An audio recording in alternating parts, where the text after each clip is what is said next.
જામનગરની સરકારી જીજી હોસ્પિટલના ઓપીડીમાં દર્દીઓની સંખ્યા દિવસે ને દિવસે વધારો થઈ રહ્યો છે। જ્યાં પહેલાં 450 જેટલા દર્દીઓ આવતા હતા, ત્યાં હવે 550થી 600 અને કેટલીકવાર 700 સુધી પહોંચી રહી છે। આ ઉપરાંત ઓપીડીમાં દાખલ થતા દર્દીઓની સંખ્યામાં પણ નોંધપાત્ર વધારો થઈ રહ્યો છે। મેડિસિન ઇમરજન્સીમાં દાખલ દર્દીઓની સંખ્યા 60થી 80 હતી, જે હવે વધીને 110થી 130 અને કેટલીકવાર 150 સુધી પહોંચી રહી છે। જીજી હોસ્પિટલ જામનગરમાં હાલમાં આપણા ત્યાં ઓપીડીમાં થોડોક વધારો થયો છે અને આઈપીડીમાં પણ વધારો થયો છે। મેડિસિન વિભાગ જે અમારું દરરોજ એમરજન્સીસમાં જોતા હોય, દાખલ કરતા હોય દર્દીઓને, એની સરેરાશ સંખ્યા જે આપણે 60થી 80ની વચ્ચે હોય, હાલમાં એ વધીને 100ની આજુબાજુ સરેરાશ છે અને થોડાક દિવસોમાં ક્યારેક એ 110, 130, 140 પણ થાય છે અને ક્યારેક 150 પણ દર્દી દાખલ થતા હોય છે। એટલે સરેરાશ જોઈએ તો 100ની ઉપર આજુબાજુ છે આમ દરરોજનું દાખલ થવાનું, એટલે જે આપણે 70ની આજુબાજુથી વધી ગયું છે। આ વધારાનું મુખ્ય કારણ શરદી, તાવ, મલેરિયા અને ડેન્ગ્યુ જેવા રોગોના કેસમાં થયેલ વધારો છે।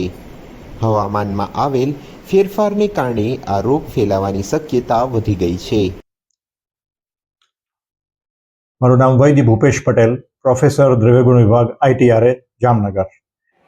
આજે આપણે જોઈશું કે અત્યારના સમયમાં સૌથી વધારે રોગચાળો ફેલાયેલો જોવા મળે છે, તો આયુર્વેદ એમાં શું કહે છે તે આપણે થોડુંક એને વધારે સરળ ભાષામાં સમજવાનો પ્રયત્ન કરીશું। તો કહેવાય છે કે શારદી રોગ માતા, આયુર્વેદમાં કહેવાયું છે કે શરદ છે એ દરેક રોગોની માતા છે, એટલે કે શરદ ઋતુ છે એમાં બધા જ વ્યાધિઓ છે એ વધે છે અને એને જ સપોર્ટિવ એક એવું વાક્ય આશીર્વાદમાં જોવા મળે છે કે જ્યારે આશીર્વાદ આપે તો શતમ જીવે શરદ કીધું છે કે 100 શરદ જીવો। તો શરદ છે એ સૌથી અગત્યનો શબ્દ છે, કારણ કે શરદ છે એની અંદર 12 મહિના અથવા તો 6 ઋતુમાં સૌથી વધારે વ્યાધિઓ જોવા મળે છે અને એનું કારણ એવું છે કે શરદ પહેલાની જે વર્ષા ઋતુ છે ત્યારે જે વાતાવરણના ફેરફાર અને જે આહાર વિહાર આપણે લીધા હોય એનાથી શરીરની અંદર વ્યાધિના પૂર્વરૂપ અથવા તો વ્યાધિ થવા માટેની જે સામગ્રીઓ છે એ બધી સંચય થાય છે અને જ્યારે અનુકૂળ સમય આવે એટલે કે શરદ ઋતુ આવે ત્યારે એ બધી બહાર નીકળે છે। કેવી રીતે આપણે થોડુંક વધારે સારી રીતે જોઈશું કે વર્ષા ઋતુની અંદર આપણે કાચું પાણી પીએ, પાણી નદીના અથવા તળાવના પાણી છે એ દૂષિત હોય છે, સાથે સાથે શાકભાજી હોય છે એ પાણી ચડી ગયેલા હોય છે। તો આવી બધી વસ્તુ લેવાને કારણે શરીરની ધાતુઓ બગડે છે, અગ્નિ એટલે કે પાચન તંત્ર મંદ પડે છે અને મંદ પાચન પડે એટલે એનાથી જે કાંઈ પણ ધાતુ શરીરની બને એ કાચી બને અથવા તો એવી બને કે જેનાથી ઇન્ફેક્શન વધારે કેચ થાય। તો આ કન્ડિશન હોય છે અને પિત્ત એમાં બહુ જ વધે।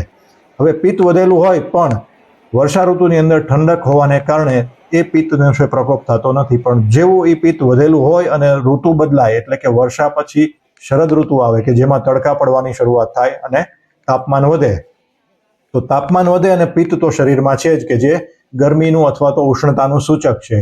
જ્યારે એ તાપમાન વધે છે ત્યારે એ પિત્તના દરેક વ્યાધિઓ છે એ થાય છે। આપણે જોઈએ કે અત્યારે પિત્તને કારણે માથાના દુખાવા બહુ વધી જાય છે, પિત્તને કારણે રક્તસ્રાવી વ્યાધિ જેના અંદર રક્તસ્રાવ થાય એટલે કે ડેન્ગ્યુ થઈ અને એની અંદર રક્તસ્રાવ થાય, પ્લેટલેટ ઘટી જાય છે, માસિક વધી જાય છે, આવી બધી ફરિયાદો જે છે કે જે પિત્ત અને રક્તની વૃદ્ધિ કર અથવા તો બગાડ સૂચક છે એવા બધા વ્યાધિઓ વધી જાય છે, તાવ પણ વધી જાય છે અને આ બધાને કારણે જે આપણી રોગપ્રતિકાર શક્તિ ઓછી હોય એને કારણે જે જૂના વ્યાધિ હોય એ પણ ફરી માથું ઊંચકે છે।